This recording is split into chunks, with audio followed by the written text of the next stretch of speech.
السلام علیکم ورحمۃ اللہ وبرکاتہ۔ بسم اللہ والصلاۃ والسلام علی من لا نبی بعد۔ آج کے سبق میں ہم جان رہے ہیں اسم کی علامات، علامات اسم۔ علامت بمعنی نشانی سے مراد وہ چیز جس کے ذریعے کسی چیز کی پہچان ہوتی ہے، ٹھیک ہے، اسے کہا جاتا ہے کہ اس چیز کی کیا ہے، علامت ہے۔ اسی طرح اسم کی کچھ علامات ہیں جس کی وجہ سے اسم جو ہے وہ فعل اور حرف سے ممتاز ہو جاتا ہے، اس کی پہچان ہو جاتی ہے کہ بھئی یہ جو کلمہ ہے، یہ جو علامت پائی جا رہی ہے، یہ نہ فعل میں ہو سکتی ہے نہ حرف میں ہو سکتی ہے۔ فعل کی علامات بھی ہم بعد میں پڑھیں گے، اور حرف کی علامات، ٹھیک ہے، کہ اس کا وہ اسم اور فعل سے خالی ہونا وہی اس کی علامت ہوتی ہے، اس کو ہم بعد میں پڑھیں گے۔ تو اسم کی علامات کہ وہ علامات کہ جس سے اسم فعل اور حرف سے ممتاز ہو جاتا ہے، ٹھیک ہے، وہ کیا ہے، وہ ہیں علامات اسم۔ بعض علامات ہم پڑھیں گے، ٹھیک ہے۔ اسم کی تقریباً علماء کرام نے 30 علامات بیان فرمائی ہیں، یعنی وہ ضمناً کچھ چیزیں ایسی ہیں کہ جو ضمناً ہم پڑھ چکے ہیں، اور کچھ چیزیں ایسی ہیں کہ اس کو بھی ہم دوبارہ پڑھ رہے ہیں۔ کلمہ کے شروع میں الف لام کا ہونا، کوئی بھی کلمہ آپ کو عربی کا نظر آتا ہے، اگر اس کے شروع میں الف لام آپ کو نظر آ رہا ہے تو وہ کلمہ اسم ہے، وہ فعل نہیں ہو سکتا، ٹھیک ہے۔ جیسے ہم کہتے ہیں الحمد، الحمد میں جو الف لام آ گیا ہمیں پتہ چل گیا یہ اسم ہے۔ الکتاب، الظاہر، الباطن، جتنے بھی اسماء آپ بولتے چلے جائیں ان کے شروع میں الف لام آ رہا ہے تو وہ کیا ہے، وہ کلمہ اسم ہے۔ اسی طرح اسم کی دوسری علامت وہ یہ ہے کہ حرف جر کا کیا کرنا، اس کے شروع میں آنا۔ ایسا اسم کہ حرف جر اس کے شروع میں آتا ہے، ٹھیک ہے، یہ بھی کیا ہے، اسم کی علامت ہے، کیونکہ حرف جر کا اس اسم کا قبول کرنا یہ اسم کی علامت ہے۔ جیسے ہم کہتے ہیں بسم اللہ، اب دیکھیں با جو ہے یہ حرف جر ہے، اس کے بعد لفظ اسم آیا تو ہمیں پتہ چل گیا کہ یہ جو کلمہ ہے با کے بعد یہ کیا ہے، یہ اسم ہی ہو سکتا ہے، فعل نہیں آ سکتا۔ کیونکہ حرف جر جو ہے وہ اپنے بعد والے جو کلمہ اس کا آ رہا ہے اس کو زیر دیتا ہے۔ اسی طرح اسم کی علامات میں سے ایک علامت یہ بھی ہے کہ اسم کے نیچے زیر آ سکتی ہے، ٹھیک ہے۔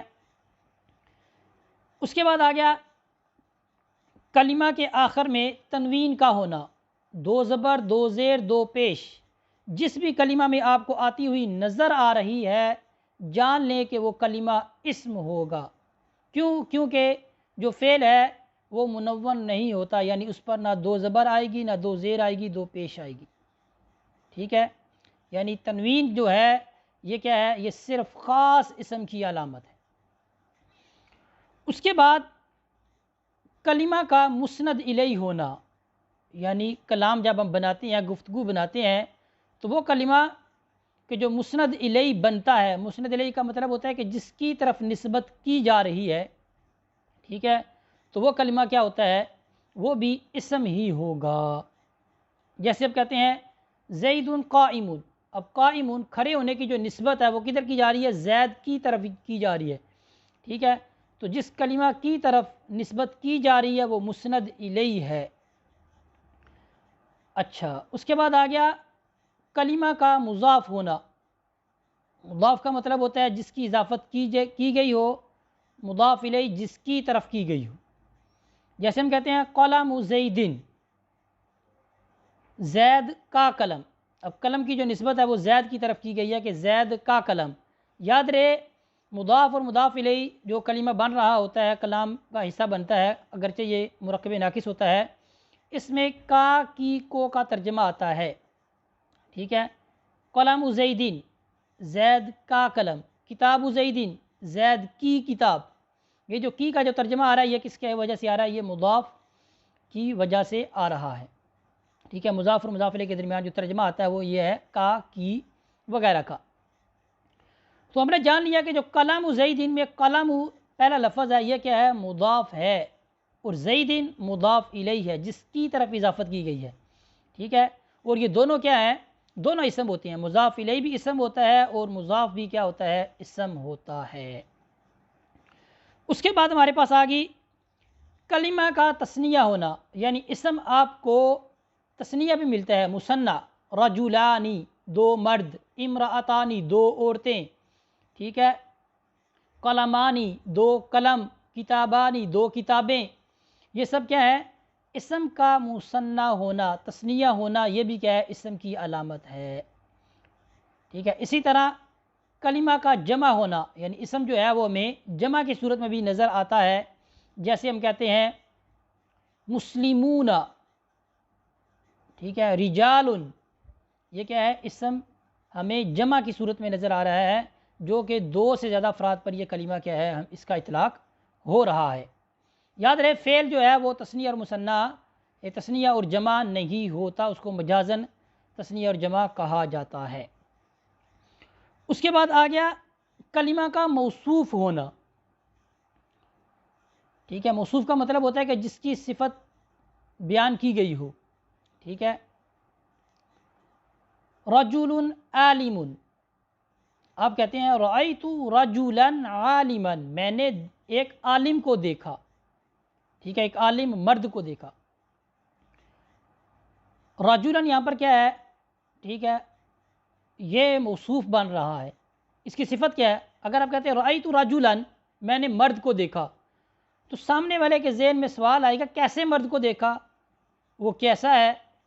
ٹھیک ہے، جاہل ہے، عالم ہے، تو آپ نے اس کی خوبی بیان کر دی، ٹھیک ہے، صفت بیان کر دی، عالماً، میں نے عالم مرد کو دیکھا۔ تو یہ جو رجل ہے یہ کلمہ موصوف ہے، آگے اس کی جو صفت بن رہی ہے، ٹھیک ہے، تو اسم کا موصوف ہونا، ٹھیک ہے، یہ بھی اسم کی علامات میں سے ہے۔ آگے عالم اس کی کیا ہے؟ صفت بن رہی ہے۔ اس کے بعد آگے ہمارے پاس کلمہ کے ساتھ آخر میں گول تائی متحرکہ کا ہونا، یعنی گول تا جو ہمیں اسم کے آخر میں نظر آتی ہے، یہ بھی اسم کی علامات میں سے ایک علامت ہے۔ جیسے ہم کہتے ہیں مسلماتن، میں آپ کو گول تا نظر آ رہی ہے، ٹھیک ہے، جو کہ وقف کی صورت میں ہا سے تبدیل ہو جاتی ہے، اگر آپ اس پر رکتے ہیں تو آپ کہتے ہیں مسلمہ۔ تو اسم کے آخر میں یہ جو گول تا نظر آ رہی ہے، یہ بھی کیا ہے؟ اسم کی علامات میں سے ایک علامت ہے، ٹھیک ہے۔ اس کے بعد آگے ہمارے پاس کلمہ کے شروع میں حرف ندا کا آنا، یہ بھی اسم کی علامت ہے۔ کسی اسم کے شروع میں حرف ندا، جیسے یا زیدو یا خالدو، تو اسم کے شروع میں جو حرف ندا آ رہی ہے، یہ بھی کیا ہے؟ اسم کی علامت میں سے ایک علامت ہے۔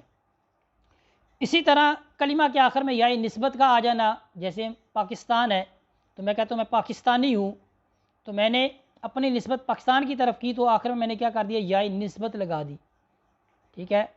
تو جو یا نسبت کلمہ کے آخر میں آنا، یہ بھی کیا ہے؟ اسم کی علامت ہے، ٹھیک ہے۔ اسی طرح ہم نے اسماء ضمیر پڑھے، اسماء الاشارات، اسماء الموصولات، یہ سب کیا ہیں؟ یہ سب کے سب اسم ہے، ٹھیک ہے۔ تو اسی پر اکتفا کرتے ہیں، آپ نے ان علامات کو یاد کر لینا ہے۔ اور جو بحثیں ہیں اسم سے متعلق، وہ انشاءاللہ اب ہم بعد میں پڑھیں گے۔ کل سے انشاءاللہ ہم فعل سے متعلق اپنی یہ جو ابتدائی سبق ہمارے چل رہے ہیں عربی قواعد و ضوابط کے، ٹھیک ہے، اس میں ہم کل فعل کی بحث کو شروع کر رہے ہیں انشاءاللہ۔ وصلی اللہ علی سیدنا و مولانا محمد و بارک وسلم علیہ والحمد للہ رب العالمین۔